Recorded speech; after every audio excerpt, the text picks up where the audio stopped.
లేదండి మన మీద. ఒక్కసారి నువ్వు దేవుని సన్నిధిలోకి వచ్చాక నువ్వు వెనక్కి వెళ్తే తప్పించి సాధారణంగా నేను ముట్టుకొని కూడా ముట్టుకోలేదు. హల్లెలూయా.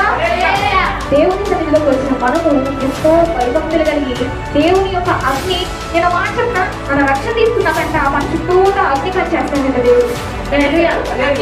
ఏమంటాడు? అగ్ని కట్ చేసినప్పుడు ఎవరిని ఎంటర్ అవ్వలేదు. అవునా? యోగ జీవితం మనం చూస్తాము. ఫర్ ఎగ్జాంపుల్ ఈ యోగ జీవితం తీసుకోండి. స్టార్టింగ్ లో ఎంత ఉన్నత స్థాయిలో ఉన్నాడు యోగు, బాగా డబ్బులు ఉన్నాయి. సాధన ఏం చేస్తుంది? నువ్వు నాకు అవకాశం ఎందుకు అడిగింది అవకాశం ఏమని? దేవుడు ఏం చేశాడు అంతకు ముందు?